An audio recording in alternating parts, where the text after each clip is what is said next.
The dust swirled across the auction platform like a demon dancing in the dying light, catching in Hannah Adams' throat as she fought back tears.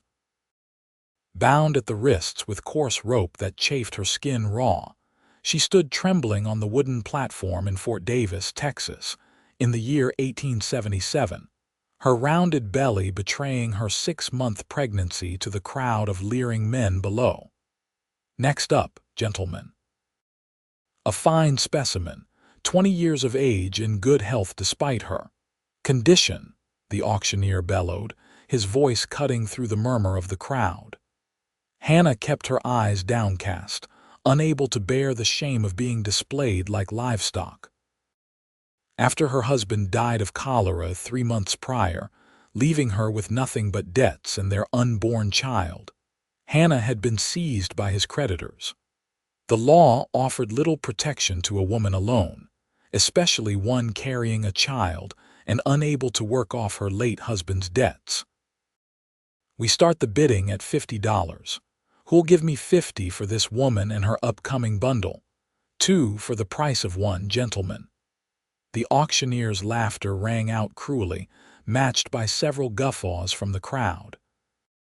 Hannah shuddered as the bidding began, each shout driving her deeper into despair.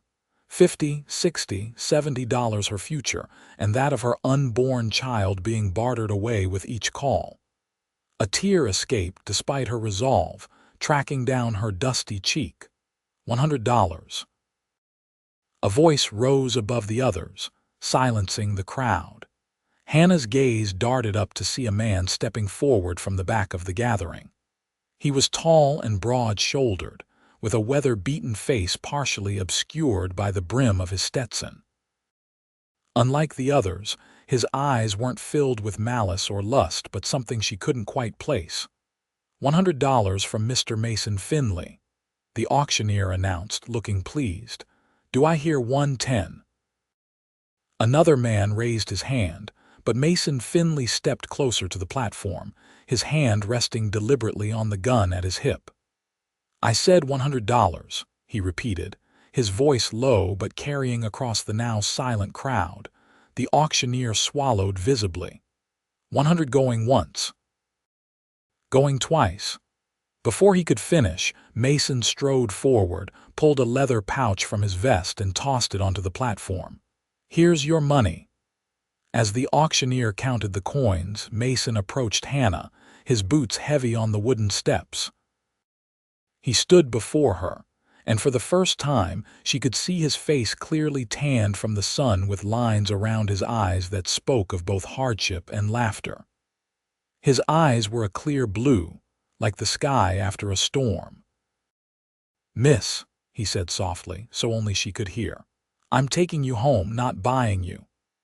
Hannah's breath caught in her throat as he drew a knife from his belt and cut through her bindings with one swift motion. The rope fell away, and she rubbed her wrists, confused by this turn of events. Come along now, he said, offering his arm as if she were a lady being escorted to a dance rather than a pregnant woman being purchased at auction. Whispers erupted through the crowd as Mason guided Hannah down the steps. She felt dozens of eyes boring into her back, but Mason's steady presence beside her gave her the courage to hold her head high. What about her papers? The auctioneer called after them. Mason turned, fixing the man with a steely gaze. She doesn't need papers. She's a free woman. The walk through Fort Davis seemed endless to Hannah. Her legs trembled with each step, and questions whirled in her mind like the dust devils dancing along the street. Who was this man? Why had he intervened? What did he want from her? My wagon is just ahead, Mason said, breaking the silence between them. Can you make it that far? Hannah nodded, though truthfully her strength was failing. Months of poor nutrition and the stress of her circumstances had taken their toll, and the baby in her womb seemed to sense her distress, kicking against her ribs. True to his word, a wagon stood waiting at the edge of town, a pair of sturdy bay horses harnessed to it. Mason helped Hannah climb onto the bench seat before taking his place beside her and picking up the reins. "Why?" Hannah finally found her voice as they pulled away from Fort Davis. "Why would you do this for a stranger?" Mason kept his eyes on the road ahead. "No decent human being should be sold like cattle, especially not a mother and child." His jaw tightened. "I've got a ranch about 3 hours north of here. You'll have a roof over your head, food in your belly, and time to figure out what you want to do next. And what do you expect in return?" Hannah asked bluntly, her hand protectively covering her belly. Mason glanced at her then, a hint of sadness in his eyes. "Nothing, madam, nothing at all." As the wagon rumbled northward, Hannah watched the landscape change from the scrubby hills surrounding Fort Davis to open rangeland dotted with mesquite and cacti. The setting sun painted the western sky in hues of orange and purple, a beautiful sight that seemed at odds with the turmoil of her life. "I should introduce myself properly," Mason said after they'd been traveling for some time. "Mason Finley. I run the Double F Ranch with my younger brother, Micah." "Hannah Adams," she replied softly. "My husband was Thomas Adams. He died 3 months ago. I'm sorry for your loss, Mrs. Adams." "Thank you," she whispered, the words catching in her throat. She hadn't spoken of Thomas to anyone since his passing. The grief was still raw, compounded by the betrayal she'd felt upon discovering the mountain of debt he'd left behind. "If you don't mind my asking," Mason ventured, "how did you end up on that auction block?" Hannah sighed, the weight of her story pressing down on her shoulders. "Thomas was a dreamer. He came west with grand plans for making a fortune. We married back in Missouri when I was 18, and he convinced me to follow him to Texas. He invested everything in a mining venture that failed." She paused, the memories painful to revisit. "He fell ill with cholera this spring. After he died, the creditors came. They took everything, including me." Mason's hands tightened on the reins. "That's not right. A woman can't be held for her husband's debts that way." "It seems the law is flexible when there's no one to defend it," Hannah replied bitterly. "The judge in Fort Davis is friends with the largest creditor. I had no chance." "Well, you're free now," Mason stated firmly, "and you'll stay that way." As darkness fell completely, Hannah found her eyelids growing heavy. The rhythmic motion of the wagon combined with her exhaustion was lulling her toward sleep. "Rest if you can," Mason said, noticing her drooping head. "I'll wake you when we arrive." Hannah meant to protest, to insist she could stay awake, but her body betrayed her. The last thing she remembered before sleep claimed her was the feeling of something warm being draped across her shoulders Mason's coat. She realized dimly, and the strange sense of security in the presence of this stranger, who had become her unlikely savior. She woke with a start as the wagon came to a halt. For a moment, disorientation seized her, but then the events of the day came rushing back. She was no longer on the auction block in Fort Davis. She was with Mason Finley, the man who had bought her freedom. "We're here," Mason said quietly, jumping down from the wagon. "Welcome to the Double F." In the pale moonlight, Hannah could make out the silhouette of a substantial ranch house with a broad porch. Beyond it stood a barn and several outbuildings, their shapes dark against the star-filled sky. A lantern flared to life on the porch and a figure emerged from the house. "Mason, that you?" a man's voice called. "It's me, Micah," Mason replied, helping Hannah down from the wagon. "And we have a guest." Micah Finley approached, holding the lantern high to illuminate Hannah. He was younger than Mason, with the same strong build but a leaner face and lighter hair.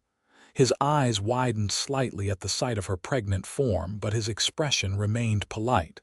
"Madam," he said with a nod of greeting, "welcome to our home. This is Mrs. Hannah Adams," Mason explained. "She'll be staying with us for a while. If Micah was surprised by this announcement, he hid it well. "I'll prepare the guest room," he said, turning toward the house. "Thank you," Hannah murmured, feeling self-conscious under the young man's gaze. Once inside, Hannah found herself in a surprisingly comfortable home. The main room was spacious, with a large stone fireplace, sturdy furniture, and shelves lined with books and unexpected luxury on a frontier ranch. A kerosene lamp on the table cast a warm glow throughout the space. "It's not fancy," Mason said, removing his hat, "but it's clean and comfortable." "It's wonderful," Hannah replied honestly. After weeks of sleeping in a jail cell in Fort Davis, awaiting her fate at auction, the ranch house seemed like a palace. Micah returned from preparing the guest room and set about heating water for tea, while Mason brought in Hannah's meager belongings, a small cloth bundle containing the few personal items the creditors had allowed her to keep. "Are you hungry?" Micah asked, casting a concerned glance at Hannah's thin frame beneath her protruding belly. "Yes," she admitted, her cheeks flushing with embarrassment. "They didn't feed us much in the jail." Both men's expressions darkened at this information, but neither commented. Instead, Micah busied himself preparing a simple meal of beans, cornbread, and dried apple slices while Mason showed Hannah to the guest room. "It's not much," he said apologetically, setting her bundle on a chest at the foot of the bed. The room was small but clean, with a narrow bed, a washstand with a pitcher and basin, and a small dresser. A colorful quilt covered the bed, its pattern intricate and clearly made with care. "It's perfect," Hannah said, her voice thick with emotion. "I don't know how to thank you." Mason shook his head. "No need for thanks. Get some rest after you eat. We can talk more tomorrow." The meal that followed was the best Hannah had eaten in months. She tried to pace herself, knowing that eating too quickly after near starvation could make her ill, but the simple fare tasted like heaven. The brothers ate with her, making casual conversation about the ranch and the weather, carefully avoiding any topics that might distress her. As the meal concluded, exhaustion hit Hannah like a physical force. Mason noticed her stifling a yawn and immediately stood. "You need rest," he said. "Everything else can wait until morning." Hannah didn't argue. After bidding the brothers good night, she retreated to the guest room, where she found that Micah had placed a pitcher of fresh water on the washstand. She washed as best she could, changed into the nightgown from her bundle, and climbed into bed. Despite her fatigue, sleep didn't come immediately. Her mind raced with the day's events and uncertainties about her future. What would happen to her and her baby now? Mason had said she was free, but freedom meant little for a pregnant widow with no money and no family in the vast, unforgiving Texas frontier. Eventually, the rhythmic sounds of the night, the distant lowing of cattle, the whisper of wind through the mesquite trees outside her window, the occasional creak of the house settling lulled her into a dreamless sleep. Morning came with the crowing of a rooster and the smell of coffee wafting through the house. Hannah dressed quickly in her worn calico dress, smoothing the fabric over her rounded belly as best she could. The baby stirred within her, a reassuring flutter of movement that always brought a smile to her face despite her circumstances. When she emerged from her room, she found Mason alone in the kitchen, frying salt pork and eggs in a cast-iron skillet. "Good morning," he said, glancing up from his work. "Sleep well."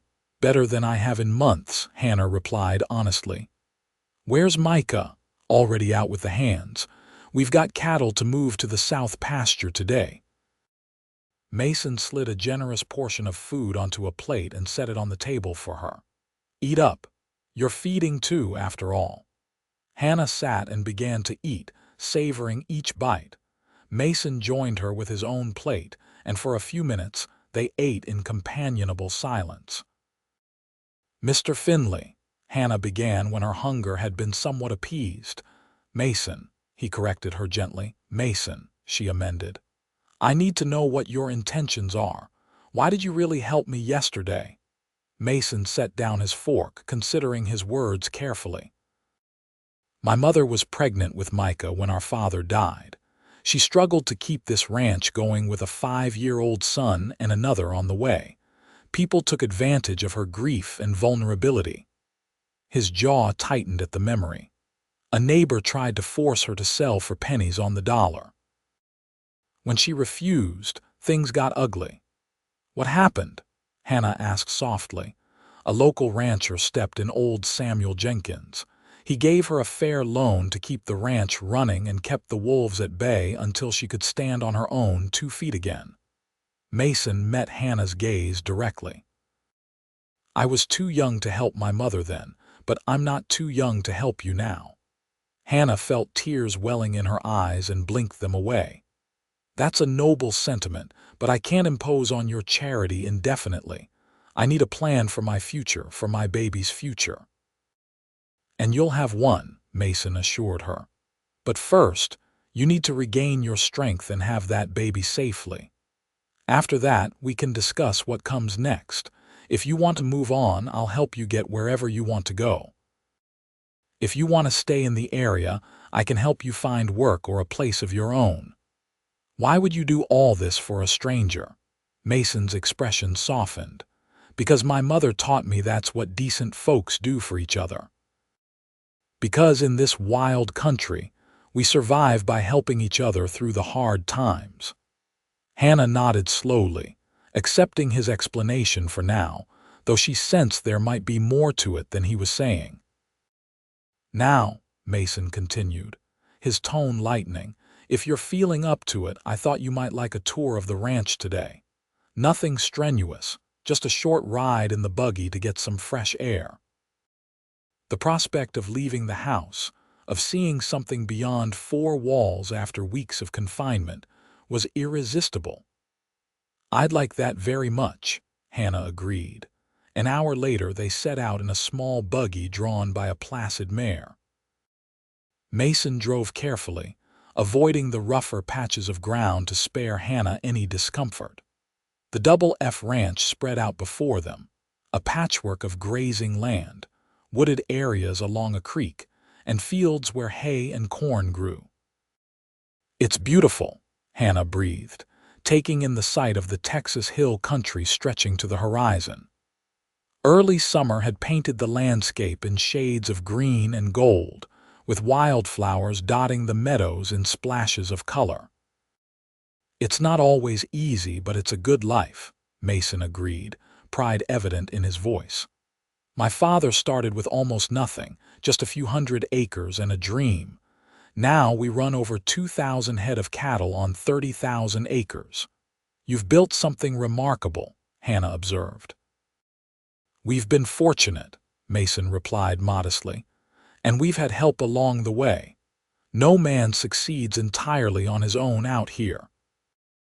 As they continued their tour, Mason pointed out various features of the ranch, the line shack where cowboys stayed during roundup, the spring that provided water even in drought years, the grove of pecan trees his mother had planted when he was a boy.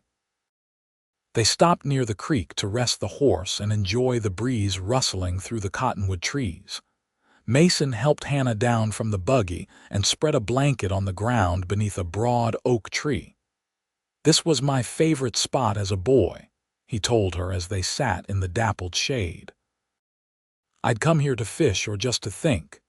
Hannah leaned back against the tree trunk, feeling more peaceful than she had in months. It's perfect, so quiet and serene. Too quiet for some, Mason said with a smile. Micah always found it boring. He was forever looking for adventure, getting himself into scrapes. And you were the sensible older brother? Hannah asked, returning his smile. I try to be, Mason chuckled. Someone had to keep him from breaking his neck. Tell me about your family, Hannah requested, curious about the people who had shaped this unusual man. Mason's expression grew reflective. My father was William Finley, from Tennessee originally. He came to Texas after the war, looking for a fresh start. He met my mother, Elena, in San Antonio. She was a schoolteacher there. His voice softened when he spoke of his mother. She was the strongest person I've ever known. After Father died, she ran this place with an iron will, taught us everything we know about ranching and about life. She sounds remarkable, Hannah said. Is she? She passed 6 years ago, Mason replied. Pneumonia took her in the winter of '71. She got to see the ranch prosper, though, and Micah grown to manhood. She was proud of what we'd built together. I'm sorry for your loss, Hannah said sincerely. Mason nodded his thanks. What about your family? He asked. Hannah sighed, looking out over the creek. My parents were farmers in Missouri. They died when I was 16. Fever took them both within a week of each other. I went to live with my aunt, my father's sister. She was strict. When Thomas Adams started courting me, I saw him as my escape. She laughed without humor. I was so young and naive. You loved him, Mason observed. I thought I did, Hannah admitted. Or perhaps I loved the idea of him handsome, charming, full of dreams and ambitions. He promised me adventure and a life of comfort once his investments paid off. She placed a protective hand over her belly.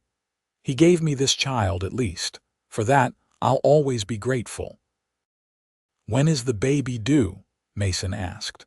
Late September, the doctor in Fort Davis said, though he wasn't much of a doctor, more interested in the bottle than his patients. Mason frowned at this. We have a proper doctor in Fredericksburg, about 20 miles from here.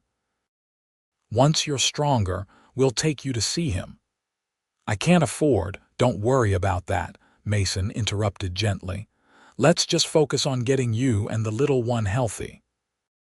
Hannah wanted to protest, to insist that she couldn't accept such charity, but the genuine concern in Mason's eyes stopped her. Thank you, she said instead. They sat in companionable silence for a while, listening to the burble of the creek and the singing of birds in the trees. It was a peaceful interlude that seemed removed from the harsh realities of Hannah's recent past and uncertain future. As the sun climbed higher, Mason suggested they return to the ranch house. The heat will be fierce soon, he explained. Better to be inside during the worst of it. Back at the house, Mason showed Hannah to the kitchen garden behind the main building. Neat rows of vegetables grew there: tomatoes, peppers, onions, beans, and more alongside herbs and a few flowering plants. My mother started this garden, Mason explained. I've kept it up as best I can, but I'm no gardener. If you have any interest, you're welcome to tend it while you're here. Hannah's face brightened at the suggestion. I'd love to. I used to help my mother with our garden back in Missouri. It would feel good to have my hands in the soil again. Consider it yours, then, Mason said with a smile. Later that afternoon, while Mason worked on ranch accounts at the kitchen table, Hannah ventured into the garden. Despite her advanced pregnancy, she found comfort in the familiar tasks of weeding and harvesting ripe vegetables.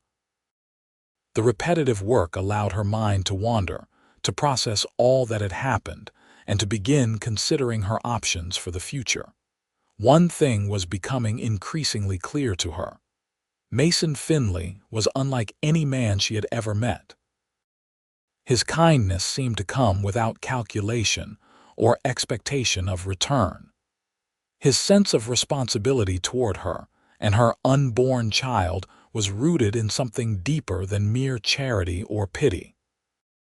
There was a steadiness to him, a quiet strength that reminded Hannah of the oak tree by the creek, deeply rooted, providing shelter without asking for acknowledgement. As days turned into weeks, Hannah settled into life at the Double F Ranch. Her health improved rapidly with regular meals and rest. The hollow look in her cheeks began to fade, replaced by a healthy glow. Her baby grew stronger too, its kicks and movements more vigorous each day. Hannah made herself useful around the ranch house, cooking meals, tending the garden, and mending clothes. Mason initially protested that she shouldn't work in her condition, but Hannah insisted. "Idleness will drive me mad," she told him firmly. "I need to contribute something in return for your kindness." Mason relented, though he still watched her carefully to ensure she didn't overexert herself. Micah, too, proved to be a considerate host, treating Hannah with a brotherly affection that warmed her heart. She learned that beneath his quiet exterior lay a quick wit and a kind spirit. The ranch hands, 4 cowboys who lived in the bunkhouse near the barn, were respectful if somewhat shy around her. Their presence reminded Hannah of how unusual her situation was. A pregnant widow living under the roof of 2 bachelor brothers in the Texas wilderness. "What do your men think of my being here?" she asked Mason one evening as they sat on the porch watching the sunset. Mason shrugged. "They know you're a widow in need of assistance. Beyond that, it's not their business. People will talk," Hannah pointed out. "A woman living with 2 unmarried men. It could damage your reputation." "Let them talk," Mason replied evenly. "I've never much cared for gossip, and neither did my mother. She taught us to do what's right regardless of what others might say." Hannah fell silent, touched by his dismissal of conventional propriety in favor of simple human kindness. In the world she had known, appearances often mattered more than reality. Mason's straightforward approach was refreshing, if somewhat naive about the power of malicious rumors. As July gave way to August, the heat became nearly unbearable during the day. Hannah spent most of her time indoors, helping with household tasks and preparing for the baby's arrival. Mason had ridden to Fredericksburg and returned with a trunk full of baby clothes, blankets, and a beautiful handcrafted cradle. "It was mine, and then Micah's," he explained somewhat shyly when Hannah expressed her amazement at the gift. "Mother saved it, thinking one day her grandchildren might use it." The thoughtfulness of the gesture brought tears to Hannah's eyes. "Your mother sounds like she was a remarkable woman," she said, running her fingers over the smooth wood of the cradle. "She would have liked you," Mason replied softly. "She valued courage above all else, and you, Mrs. Adams, have that in abundance." "Hannah," she corrected him gently. "After all this time, I think you can call me Hannah." Mason smiled, the expression transforming his weathered face. "Hannah," he repeated, as if testing the sound of her name on his lips. Something shifted between them in that moment, a subtle change in the air, like the first hint of autumn in a summer breeze. Hannah felt it in the quickening of her pulse, saw it in the softening of Mason's gaze. For the first time, she allowed herself to consider the possibility that Mason's kindness might be motivated by something more than simple decency. The thought both thrilled and frightened her. Her experience with Thomas had left her wary of men and their promises. Yet Mason had never promised her anything beyond safety and assistance. His actions spoke of his character far more eloquently than any words could have done. As her pregnancy advanced, Hannah's trips to visit Dr. Richardson in Fredericksburg became more frequent. The doctor, a kind elderly man with decades of experience, assured her that both she and the baby were healthy despite her earlier hardships. "You're a strong woman, Mrs. Adams," he told her during one visit in late August. "And that child of yours is determined to thrive." On the journey back to the ranch, Mason noticed Hannah's pensive mood. "Is everything all right?" he asked, concerned. "Did the doctor say something troubling?" "No, quite the opposite," Hannah assured him. "He says the baby and I are doing well." She hesitated, then continued. "I was just thinking about what happens after the baby comes." Mason's hands tightened slightly on the reins. "You don't have to decide anything right now. You and the baby are welcome to stay at the Double F for as long as you need. That's very generous, but I can't impose on you indefinitely. I need to make a life for myself, for my child. Hannah looked out across the rolling landscape. I've been thinking about trying to find work in Fredericksburg, perhaps as a seamstress or cook. And if you didn't have to leave? Mason asked, his voice carefully neutral. Hannah turned to look at him, her heart beating faster. What do you mean? Mason pulled the wagon to a halt beneath the shade of a large mesquite tree. He turned to face Hannah, his expression more vulnerable than she had ever seen it. I'm not a man of fancy words, Hannah. I speak plainly and mean what I say. He took a deep breath. These past weeks, having you at the ranch, it's felt right. I know your situation is complicated and I know you're still grieving for your husband. I'm not asking for anything now. I just want you to know that if you decided to stay, it would make me very happy. Hannah stared at him, her thoughts a whirlwind. Mason, you don't need to say anything, he interrupted gently. I just wanted you to know that you have options beyond working for strangers in town. The Double F could be your home, not just a temporary shelter. The implications of his words hung in the air between them. Hannah knew what he was offering, not just a job or charity, but a future, a family, a home. The generosity of it stole her breath away. I need time to think, she finally said. Mason nodded, his expression understanding. Of course, there's no rush. He picked up the reins again, and the wagon resumed its journey toward the ranch.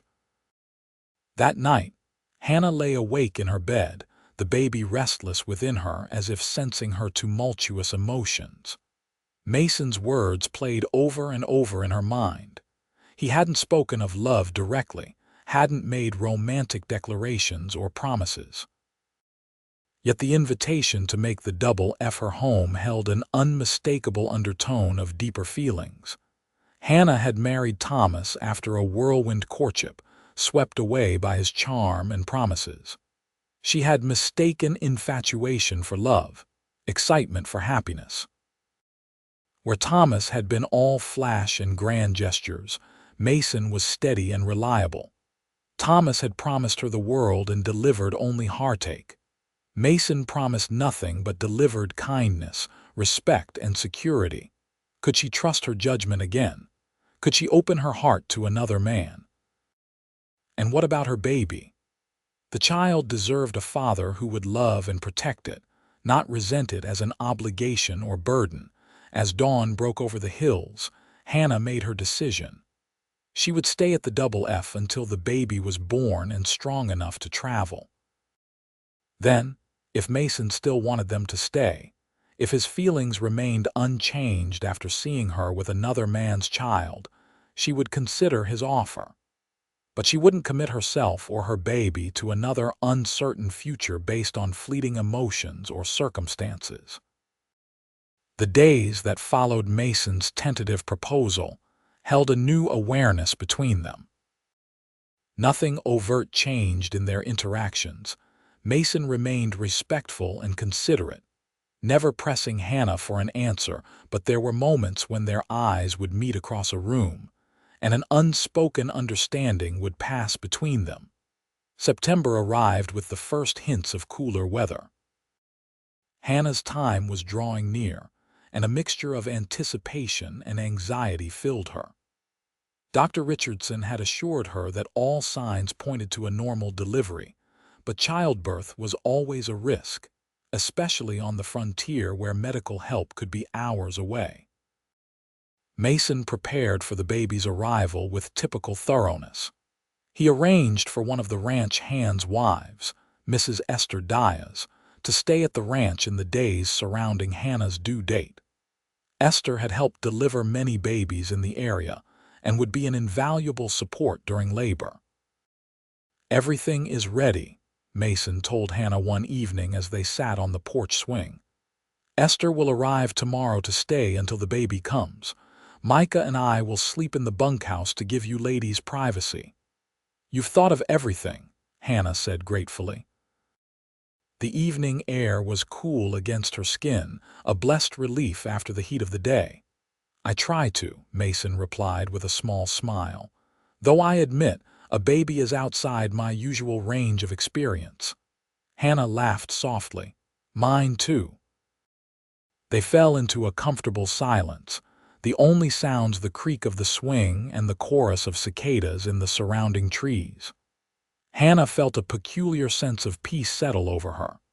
Despite the uncertainties ahead, despite the unconventional path that had brought her to this place, she felt safe. Mason had given her that gift, the luxury of feeling secure enough to face the future without paralyzing fear. "Thank you," she said suddenly. Mason turned to her, eyebrows raised in question. "For everything," Hannah clarified. "For saving me that day in Fort Davis, for bringing me here, for all your kindness since. I don't know what would have become of me and my baby without you." Mason's expression softened. "You don't need to thank me, Hannah. Having you here has been—" He paused, searching for the right words. "It's been a blessing for me, too. The house feels like a home again with you in it." Hannah felt tears welling in her eyes, prompted by his simple honesty and her own heightened emotions as her time approached. Mason noticed and gently brushed a tear from her cheek with his thumb. "No tears now," he said softly. "Everything will be all right. You'll see." Hannah caught his hand before he could withdraw it, holding it against her face for a moment. The gesture was more intimate than any they had shared before, a wordless acknowledgement of the feelings growing between them. Mason's eyes widened slightly, but he didn't pull away. Instead, he turned his hand to cradle her face, his touch reverent and careful. The moment was broken by a sharp pain that made Hannah gasp. She doubled over, clutching her belly as a contraction seized her. "Hannah." Mason's voice was tight with alarm. "I think," Hannah said through gritted teeth as the pain subsided, "that your preparations are about to be put to the test." Mason sprang into action with the efficiency of a man accustomed to emergencies. He helped Hannah to her feet and guided her back into the house, calling for Micah as they went. "Ride for Esther," he instructed his brother when he appeared. "Tell her the baby's coming. Then fetch Dr. Richardson if you can." Micah nodded once and disappeared, his boots pounding across the porch and down the steps. Mason helped Hannah to her room, his usual composure shaken by concern. "What can I do?" he asked, hovering anxiously as Hannah eased herself onto the bed. "For now, just help me get comfortable," Hannah replied, trying to stay calm for both their sakes. "The first baby often takes its time. Esther should be here long before things get serious." But the baby had other ideas. Hannah's labor progressed rapidly, her contractions coming closer together with alarming speed. When her water broke less than 2 hours after that first pain on the porch, Hannah realized that Esther might not arrive in time. "Mason," she called, her voice strained from the effort of breathing through contractions. "I think you need to prepare yourself. This baby isn't going to wait." Mason appeared in the doorway, his face pale but determined. "What do you need me to do?" Hannah gave him instructions as best she could between contractions to boil water, to prepare clean linens, to help her walk around the room when the pain allowed. Mason followed her directions without question, his steady presence a comfort as the labor intensified. "You're doing wonderfully," he assured her, supporting her weight as she paced slowly around the room. Hannah laughed breathlessly. "You're a terrible liar, Mason Finley. I look a fright and we both know it." "You've never looked more beautiful to me," he replied, so earnestly that Hannah knew he meant it despite the absurdity of the claim. The hours blurred together for Hannah in a haze of pain and determination. Just when she thought she couldn't endure another contraction, the unmistakable urge to push overwhelmed her. "The baby's coming now," she gasped, clutching Mason's arm. "I need to push." Mason helped her back to the bed, his face a mixture of terror and resolve. "Tell me what to do," he said, rolling up his sleeves. "Just be ready to catch." Hannah managed through clenched teeth before another contraction seized her. What followed tested them both. Hannah fought through the pain with every ounce of her strength, while Mason overcame his natural reticence to provide the help she desperately needed. Through it all, his voice remained a steady anchor, encouraging her, praising her courage, promising that all would be well. And then, suddenly, a new sound filled the room, the indignant wail of a newborn taking its first breath. Hannah collapsed back against the pillows, exhausted but desperate to see her child. "A boy," Mason announced, his voice thick with emotion. "You have a son, Hannah." With hands that shook slightly, he wrapped the squalling infant in a clean towel and placed him on Hannah's chest. The baby's cries quieted as Hannah cradled him close, tears of joy streaming down her face. "Hello, my love," she whispered, touching her son's tiny fingers in wonder. "I'm your mama." Mason stood beside the bed, his expression a mixture of awe and tenderness as he watched mother and child together. When Hannah looked up at him, their eyes met in a moment of profound connection. They had shared something extraordinary, an experience that had forged a bond between them that transcended friendship or attraction. The door burst open then, admitting a flustered Esther Diaz followed closely by Micah. "I see we're too late for the main event," Esther observed, taking in the scene with experienced eyes. "Just in time to help with the aftermath," Hannah replied wearily.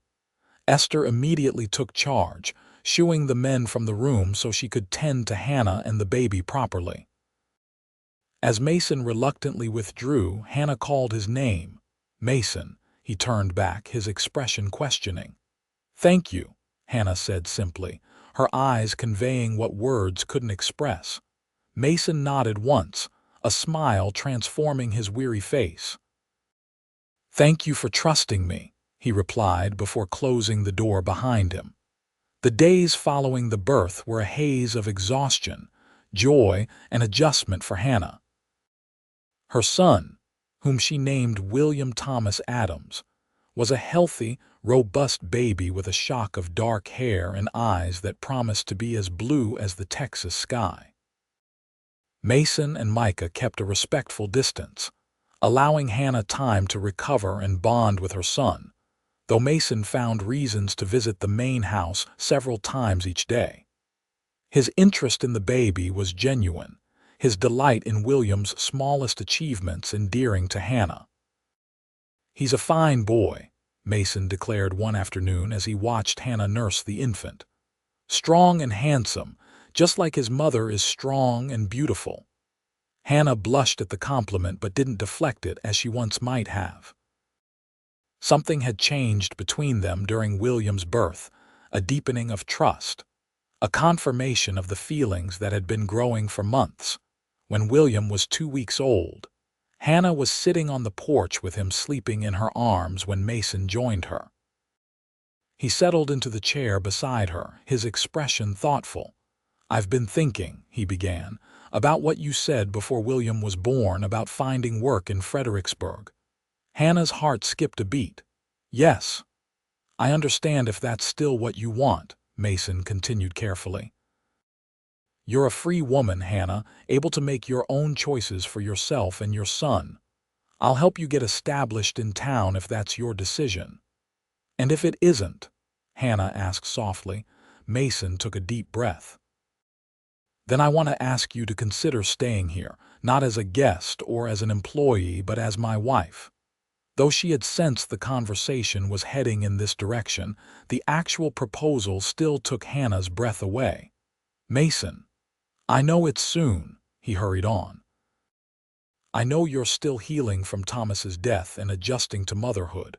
I'm not asking for an immediate answer, just think about it." "Why?" Hannah asked, needing to hear his reasons. "Why would you want to take on another man's widow and child?"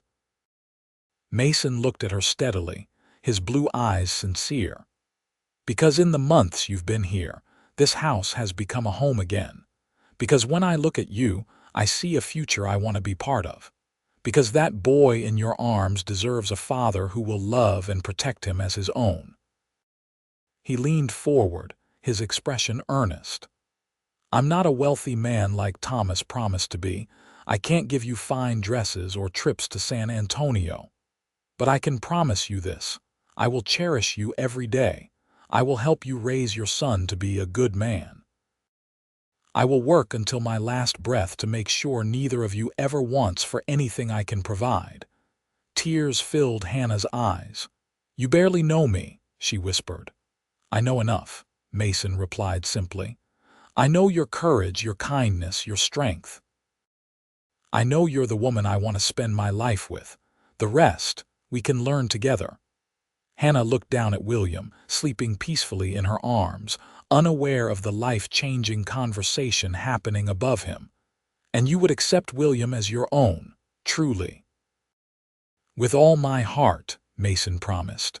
"From the moment I first saw him, I've loved that boy as if he were my blood." Hannah believed him. In the 2 weeks since William's birth, she had watched Mason with her son, had seen the tenderness in his large, work-roughened hands as he held the baby, the pride in his eyes as he showed William off to the ranch hands, the genuine interest he took in every detail of the infant's care. "I need to be certain," Hannah said after a long pause. "My first marriage was a mistake. I can't make the same error again, especially not with William's future at stake."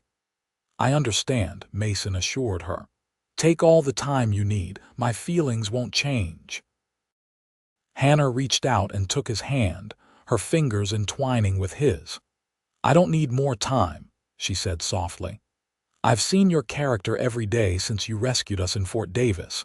You've shown me who you are through your actions, not just your words." She took a deep breath, her decision crystallizing in her heart. "Yes, Mason Finley, I will marry you." Mason's face lit up with such joy that Hannah's heart swelled in response. He raised her hand to his lips and pressed a kiss to her knuckles. "You've made me the happiest man in Texas, Hannah Adams."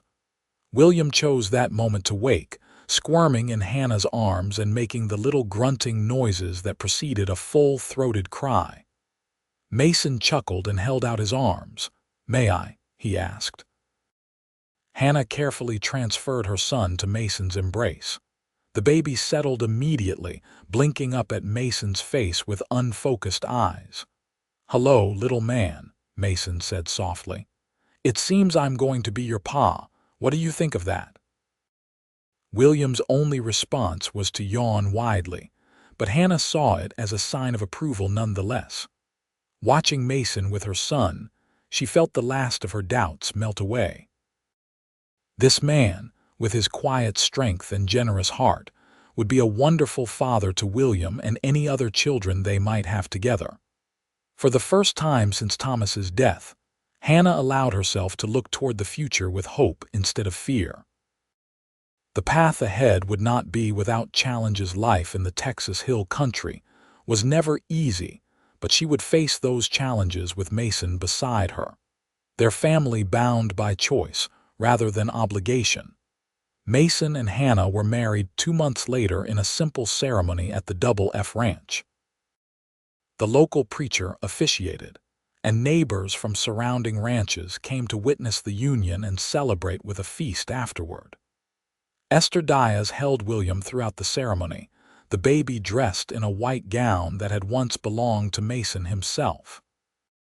When the preacher pronounced them husband and wife, Mason kissed Hannah with a tenderness that brought tears to her eyes. In that kiss was a promise of devotion, of partnership, of a future built on mutual respect and growing love. The celebration continued well into the evening, with music and dancing in the yard outside the main house. As twilight settled over the land, Mason found Hannah sitting on the porch, nursing William. "Are you happy, Mrs. Finley?" he asked, settling beside her. Hannah smiled at the sound of her new name. Happier than I ever thought possible, she replied honestly. No regrets, Mason pressed. About marrying so soon after William's birth, Hannah shook her head. None. When something is right, you know it in your heart. This you, me, William, this ranch, it's right. Mason's arms slipped around her shoulders, drawing her against his side. I promise you won't regret your choice. I'll spend my life making sure of that. I know you will, Hannah said softly, leaning into his embrace. That's why I love you. It was the first time she had spoken the words aloud, though they had been growing in her heart for months. Mason's breath caught, and he turned to look at her with wonder in his eyes. Say that again, he requested, his voice rough with emotion. Hannah smiled up at him, her heart full. I love you, Mason Finley. Mason cupped her face in his hands and kissed her with such tenderness that Hannah felt tears spring to her eyes. When they parted, he rested his forehead against hers. I love you too, Hannah Finley, more than I have words to tell you. As stars appeared one by one in the darkening sky, Hannah thought back to that terrible day in Fort Davis when she had stood on the auction block, pregnant and alone, certain that her life and her child's future were forfeit. The journey from that moment of despair to this evening of joy seemed almost miraculous. What are you thinking about? Mason asked, noticing her pensive expression. About how differently things might have turned out if you hadn't been in Fort Davis that day, Hannah replied. If you hadn't said those words that changed everything. Mason smiled at the memory. I'm taking you home, not buying you, he quoted softly. Those words saved us, Hannah said, looking down at William, now sleeping peacefully at her breast. They gave us a chance at this life. No, Mason disagreed gently. Your courage saved you both. All I did was offer a helping hand when you needed one. Hannah knew better, but she didn't argue. Mason's modesty was part of what made him the man she had come to love, a man who did extraordinary things, and considered them simply his duty. As the celebration continued around them, Hannah and Mason remained on the porch, content in each other's company and the quiet joy of their new family. The road ahead would hold challenges and sorrows as well as joys. That was the nature of life on the frontier. But Hannah faced the future without fear. From the depths of despair on that auction platform, she had found her way to this moment of profound happiness. With Mason beside her and William in her arms, Hannah knew that whatever the future held, they would face it together. Their love a shelter stronger than any storm. The years that followed brought changes, both expected and surprising, to the Double F Ranch. William grew from a baby to a sturdy toddler with his mother's determination and his stepfather's quiet thoughtfulness. He followed Mason everywhere, dressed in miniature versions of the rancher's work clothes, his small boots leaving tracks alongside the larger ones. In the spring of 1880, Hannah gave birth to a son they named James Finley, a child with Mason's blue eyes and easygoing nature. 2 years later, their daughter Elena, named for Mason's mother, joined the family, a spirited girl with a laugh that could be heard across the ranch yard. Through it all, the bond between Mason and Hannah deepened and strengthened. The challenges of ranch life, droughts, harsh winters, market fluctuations, only served to reinforce their partnership. They faced each obstacle together, drawing strength from each other and from the family they had built. Mason proved to be the father William needed, patient, loving, and wise. He never distinguished between his biological children and the boy who had come into his life on that fateful day in Fort Davis. To Mason, William was his son in every way that mattered. On William's 10th birthday, as the family gathered around the table to celebrate, Mason presented him with a specially made saddle, tooled with the Double F brand and William's initials. "This ranch will be yours one day," Mason told him, his hand resting on the boy's shoulder. "Yours and your brothers and sisters. The legacy your mother and I are building is for all of you." William looked up at Mason with shining eyes. "Thank you, Pa," he said, the word coming naturally to his lips as it had since he was old enough to speak. Later that night, after the children were asleep, Hannah found Mason on the porch, gazing out at the stars as he often did when something was on his mind. "What are you thinking about, my love?" she asked, slipping her arm through his. Mason smiled down at her, the lines around his eyes deepened by years of sun and laughter. "About how fortunate I am, about how empty my life would have been without you and the children." Hannah leaned her head against his shoulder, contentment washing over her. "Do you ever wonder what might have happened if you hadn't been in Fort Davis that day? If someone else had purchased me at that auction?" Mason's arm tightened around her. "I try not to think about it," he admitted. "The idea of you and William in someone else's hands."